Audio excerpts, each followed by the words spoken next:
Vi ska prata om komplexa tal. Och jag tänker göra det genom att först titta på en andra-grads-ekvation. Som ni ser så har jag redan löst den här. Och genom att titta på den så kommer vi sedan gå över till just komplexa tal och se hur de fungerar. Om vi tittar på den ekvation som vi har så ser vi att det är en vanlig andra-grads-ekvation som vi löser med hjälp av PQ-formeln och får ut två stycken reella rötter. Eller två stycken reella lösningar. Det här har vi alla gjort och vet hur det fungerar. Vi ska nu titta på en annan ekvation som ser ut som x i kvadrat minus 2x plus 5 är lika med 0. Och så löser vi den på samma sätt, det vill säga med PQ-formeln och ser vad som händer. I PQ-formeln får vi då att x är lika med 1 plus minus 1 minus 5 och så roten ur. Det här betyder att x ska vara 1 plus minus och då får vi en minus 4 under rottecknet. Och det här då som vi tidigare har sagt att den här ekvationen saknar reella lösningar. Vilket är sant. Vi ska då titta på vad som händer när vi räknar med komplexa tal. En omskrivning kommer hjälpa oss att förstå hur det här hänger ihop. Så vi skriver 1 plus minus.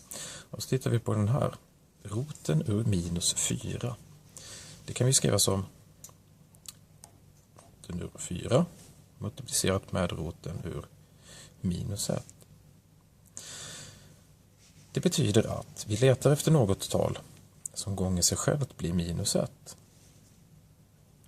Alltså ett tal gånger sig självt ska vara lika med minus 1.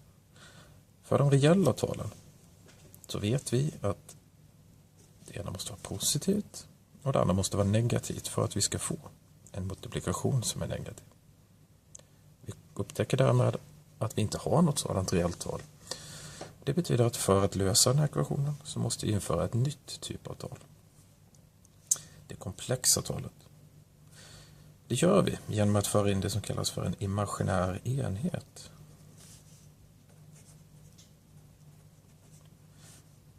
Den imaginära enheten sätter vi helt enkelt som i.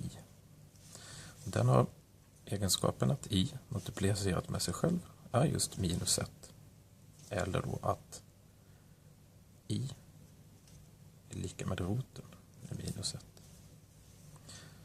Så nu har vi en imaginär enhet som då ger oss en möjlighet att lösa just den här ekvationen och de typer av ekvationer som vi tidigare sagt har icke-reella lösningar. Så vi tittar på den här och ser hur blir lösningen om vi nu använder att i är just roten i minus 1.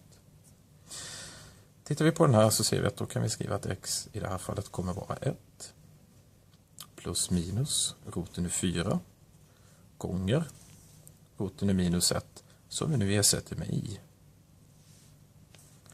Det betyder att lösningarna på den här ekvationen helt enkelt är 1 plus minus roten i 4 är 2. Då får vi plus minus 2 i. Och det här är då komplexa tal. Den ena lösningen x3. Vi fortsätter alltså på den här numreringen. Det kommer vara 1 plus 2 i.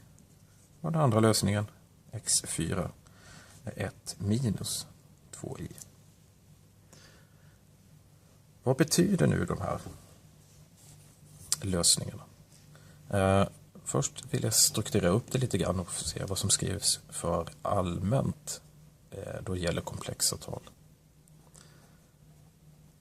Så komplexa tal skrivs ofta med z. Och på allmän form kan vi skriva det som a plus bi, där a och b är konstanta. Den första delen kallar vi för realdelen. Det är ett reellt tal helt enkelt. Och den här andra delen kallar vi för imaginär del. Så RE för realdel och IM förkortning för imaginär del. Ibland ser man också den här noteringen. Att reella z för just det här är A. Och då blir imaginära delen av z B. Om vi nu ska fundera lite grann hur de här två komplexa lösningarna förhåller sig till de reella, så kan vi titta först på de reella och rita in dem på en tallinje. Om vi sätter nollan här så får vi att den första lösningen hittar vi där. Det där är alltså x1. Helt enkelt vid x lika med 1. Så har vi en annan lösning vid minus 5. Då får vi gå 5 steg. Minus 1, minus 2, minus 3, minus 4, minus 5. Där hittar vi den andra. Så där är alltså x2. För att sedan hitta de komplexa talen så räcker det inte längre med en tallinje. Utan då måste vi bygga på med ytterligare en axel. Vilket innebär att vi kommer få ett komplext talplan. 2 axlar definierar ju ett plan. Så vi ritar in.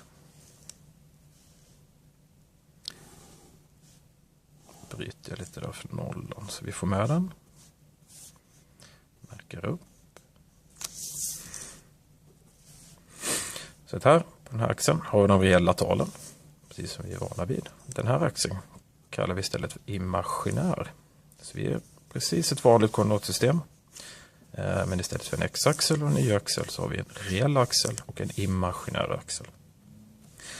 Tittar vi nu på x3 så består den av en reell del och en imaginär del. Och då plottar vi helt enkelt in den här. Den reella delen ska vara 1. Det betyder att vi går 1 längs reella axeln. Och sen så är det plus 2 i. Det betyder att 2 steg upp. Och det hittar vi den där. Så där hittar vi x3. 1 plus 2 i. x4 gör vi på samma sätt. Den har en realdel som är 1. Den har en imaginär del som är minus 2. Så 1 längs reella axeln och minus 2 längs den imaginära. Och då hittar vi den lösningen där. Vi ska göra ett exempel på det också. Vi ska lösa en ekvation. Nu byter jag till z. Det kommer inte vara någon hemlighet att den här kommer komplexa lösningar. Men vi tittar på den här och ser att det här är en andra grads ekvation. Så att den här vill vi då lösa med PQ-formen eftersom den är fullständig. Den har en andra grads term, en första grads term och en konstant. För att använda PQ-formen så vill vi ta bort den här koefficienten. Så om ni vill se det som en division med 4 eller att ni faktoriserar 4 och sen tittar på uttrycket inuti parentesen. Det spelar ingen roll. Den här ekvationen nu är redo för PQ-formen. Så vi stoppar in den. Då får vi minus 2 halva plus minus 2 halva i kvadrat minus 2. Och så roten ur. Det ger att z är lika med minus 1 plus minus 1 minus 2 och roten ur. Z kommer alltså vara minus 1 plus minus roten ur minus 1. Och då använder vi det som vi har definierat här borta. Förlåt, här. Att roten ur minus 1 är samma sak som i. Så z kommer alltså bli komplext. Och vi kommer få att z är minus 1 plus minus i. Det betyder att z1 är lika med minus 1 plus i. Och att z2 är lika med minus 1 minus i. Och det betyder också att vi kan rita ut dem i det komplexa talplanet. Där z1 är minus 1 längs reella axeln. Plus 1 längs det komplexa. Så där har vi alltså z1. Z2 har realdelen minus 1 och imaginärdelen minus 1. Det betyder minus 1 längs reella och minus 1 längs den imaginära axeln. Där hittar vi Z2.